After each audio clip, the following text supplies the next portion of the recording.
What's going on, Tar Heel Nation? Nathan and Tori here. We are your Heel Brothers, and it's about time for one of the big marquee North Carolina early season basketball matchups. And we got one this Friday. North Carolina, the number 25 ranked North Carolina Tar Heels, are getting ready to take on the number 19 Kansas Jayhawks. If you guys haven't already, be sure and go check out the very first episode of Court Vision, which is a very scouting report based type of series that we're doing with we had Landon from Rock Chalk Blog on. That was a great time. Had a cool time talking with him, Tori. And sure enough, he gave us some information on this Kansas team that's getting ready to come into the Dean Dome on this Friday night. Tori, are you excited for this game? I am. I'm over the daggum moon for this.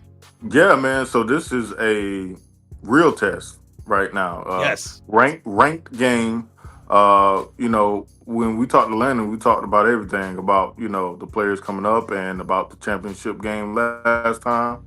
Nathan talked about the record we got. We 6-6. So this right here is a very important game and a very good test for the Tar Heels. And both teams kind of find themselves in very similar situations with so much roster turnover. So it's about that time. Let's hop into it. It's time for the tale of the tape. The number 25 North Carolina Tar Heels are getting ready to take on the number 19 Kansas Jayhawks at 7 p.m. Eastern Standard Time on ESPN this Friday, November the 7th. Dude, we are in November already. Daggum.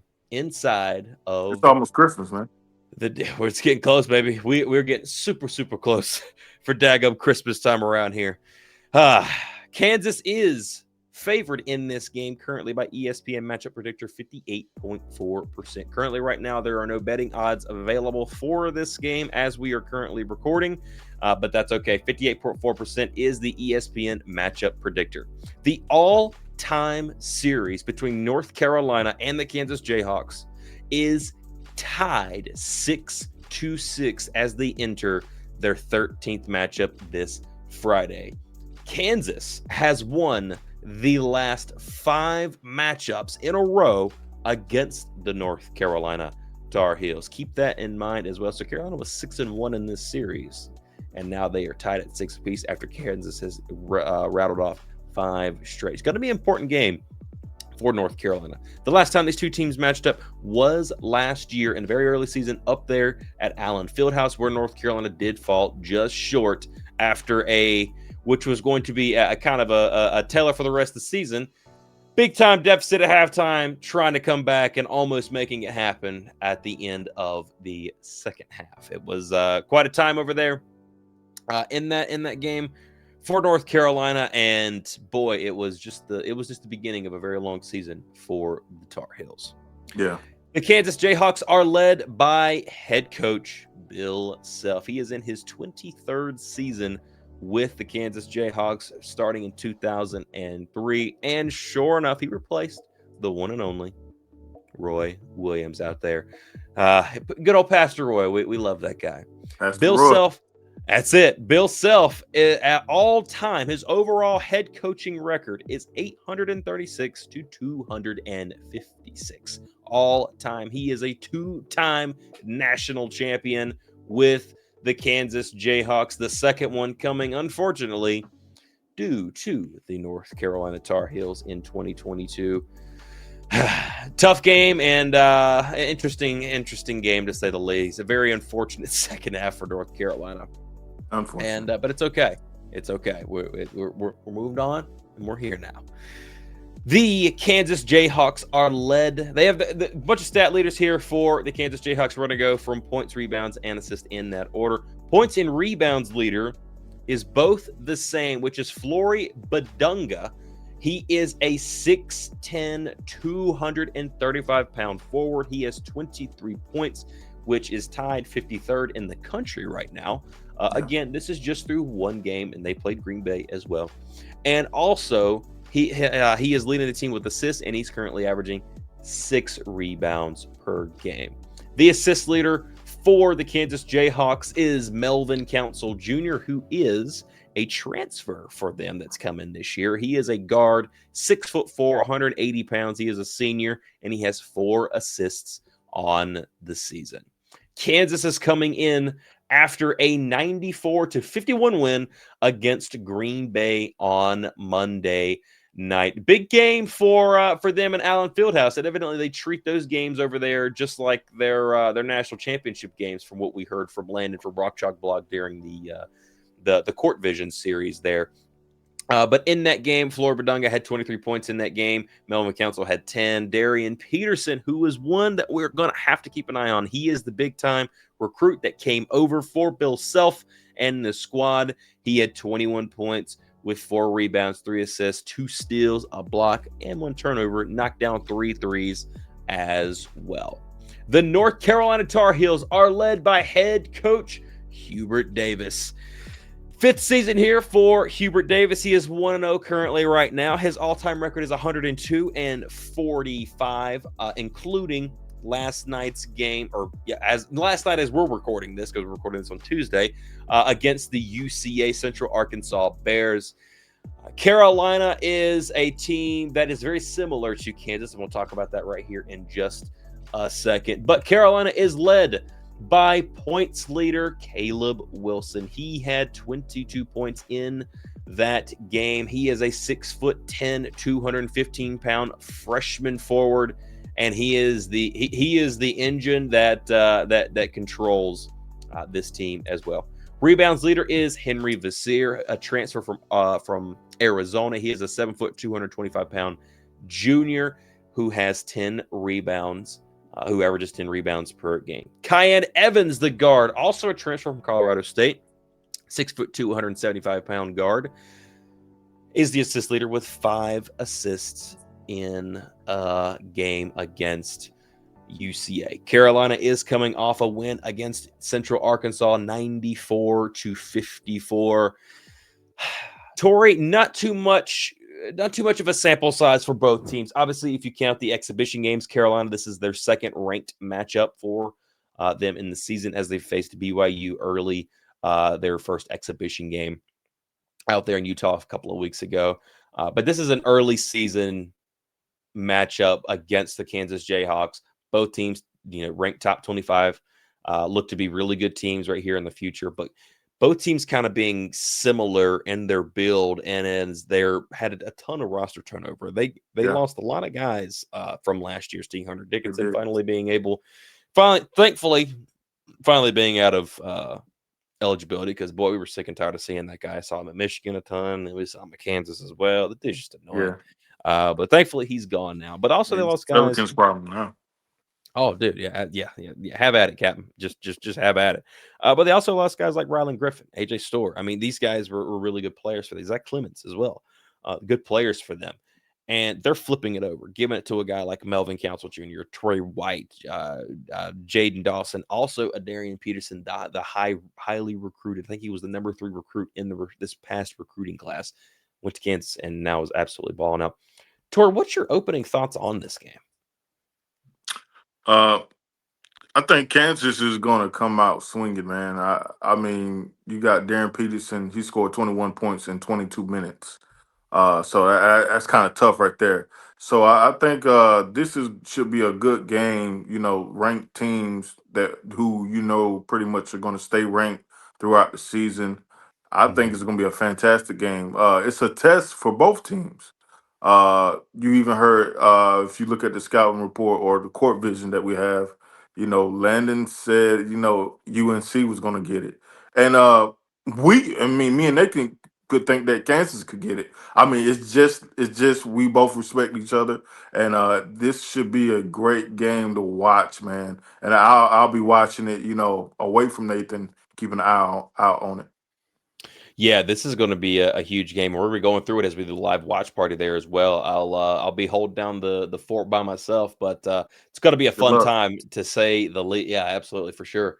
But this Kansas team, which is very interesting to me because they resemble us from last year. They're playing a ton of guards. They're playing, I think it's 4 or 5 guards, man. It's ridiculous. They have a couple of big men, but they're not really using them a ton. And with that, with Carolina's size, there's some opportunity to exploit that.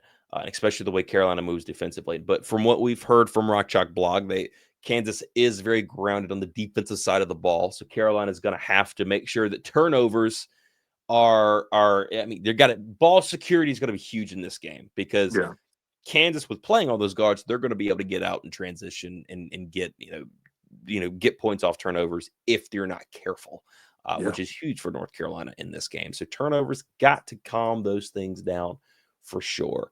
What do you think are the keys for North Carolina to win this game? I think the keys is like you said. The number one thing is to minimize turnovers, protect the Mhm. ball. With a quick team like Kansas he starts off small, you're really gonna have to protect the ball. That those guards are going to challenge. Seth Trimble and Kyan Evans and Derek Dixon and guys like that. They're going to challenge them. So let's protect the ball. I think we need to get tough in the paint. We have an opportunity to be tough in the paint. With Kansas going small like that, Vasir can take over a game quickly at the beginning of a game. Now they do have some bigs that's coming from the floor that's on the bench. Bryson Tiller, there's another one that got significant playing times. They got some from some other forwards that's on the bench that can get some time. But I think at the beginning of the game we should strike the iron while it's hot and get big in the paint. And overall, man, just play with continuity, like we said in the last video that we had. Just keep that continuity, play within yourselves, and play like you're supposed to. Yeah, absolutely, dude. I mean, Carolina with if Henry wants to be, if Henry plays really big in this game, then Carolina has a chance to go out here and we'll go win this game. I Yeah, really do believe it and be able to control the paint. And with him being able to do that, if he's controlling the paint, and he's playing like the big that we believe that he could possibly be. Then there may be some double teams coming his way, which is going to be he's going to be able to kick it out to open shooters. And yeah, Carolina has been able to knock down three fairly solidly, throughout the entire roster currently yeah, right now. So Carolina being able to use the pick and roll with the bigs. I think yeah, that the high ball screen pick and roll is going to be something I think that Carolina sees a lot in this game. I think that's something that they're going to be using a lot because that can potentially create some open looks for people out there on the perimeter. If all else fails, hey Henry, take it to the rack, baby. right. Let's roll, man. And same with Zayden, also James Brown as well. Um, I think Carolina's got a good chance in this game if they're able to do that. Caleb Wilson's got to continue to be Caleb Wilson, and the guard spot. I want to see it continue to be solidified. I want to continue to see more confidence grow from Cayenne being at North Carolina. Derek Dixon as well coming off the bench. I want to see Jonathan Powell still letting that thing flip and fly, dude. Just let it rock. Jaron Stevenson as well. Carolina can go big on this team. And what I like about North Carolina in this is that yet guards and their guards are fast, right? But Carolina is so big, and also they've got quickness at that size too. Yeah, It's not like they're big and they're slow. They're big and they have some size, or they have some speed as well. Henry Vasir is the only one that's fairly slow when it comes to as starting five is related. But I think with his wingspan being 7 foot, also that Caleb Wilson's always right there beside him when it comes to gobbling up rebounds. There's a chance there for North Carolina to play pretty big. yeah. I see a mismatch probably coming in the near future with for Caleb Wilson. Uh, the tallest guard that they have is 6'7". I think that might be Trey White. Uh, he might be like 6'7", but that's it. If Bill Self sticks with that small lineup, so Caleb Wilson, 6'9", 6'10", that could potentially be a mismatch. And so far Caleb Wilson has been getting his points in the paint, been dunking. You see him with a little bit of post play, just turn around, shoulder bump, and fade. He likes to take that shot. I've seen that shot every game up Mhm. until this point. So that's going to be real interesting to watch to see that mismatch happen if it does. Absolutely, dude. And even in the BYU game going up against AJ DeBonsa, man, same thing. Caleb was just going at him, and Yeah. it was a great showdown watching those two guys play. And they have that alpha dog mentality. So I'll be excited to see what Carolina is able to do with that, and what Caleb's able to do with that. And um, Carolina has a chance in this game to win and maybe win by a few. Who knows here? But Tori, give me your prediction, man. You almost got it. You were 4 points off, literally 4 4 points off points, dude.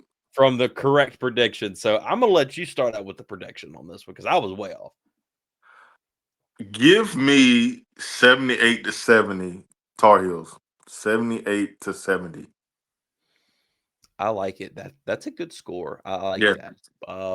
I'm going to take 80-76 Carolina in there you this go. game There you go. against Kansas. I think being at home in the Dean Dome, I believe that Carolina can score. I believe that in this game is going to be very different than what we've seen from them and others because we saw it in Central Arkansas. They were scoring so much that they just kind of started getting really loose with the ball and just having we just want to score as much as we possibly can because get biscuits and they started playing sloppy. I feel like in this game you're going to be you're not going to be able to do that, and you're going to be able to forced to play every minute of this game, both halves, complete Yeah. all the way to the finish. And with that, I think you cut down on the turnovers, and you're able to play a full complete game, and you are able to score 80 in this game. I like it a lot, but let us know what you guys think down there in the comments below. Be sure and give us your score predictions. We want to see them, and it's going to be a really, really fun time. Again, if you guys haven't done it already, be sure and go check out our first episode of Court Vision with Landon from Rock Chalk Blog, where we talked about and we got a full rundown of what this Kansas team is going to be bringing to the court at the Dean Dome this Friday. Looking forward to seeing you guys at the live watch party. Hope we are enjoy. Thank you all for watching. Thank you all for being here. And as always, Go Heels.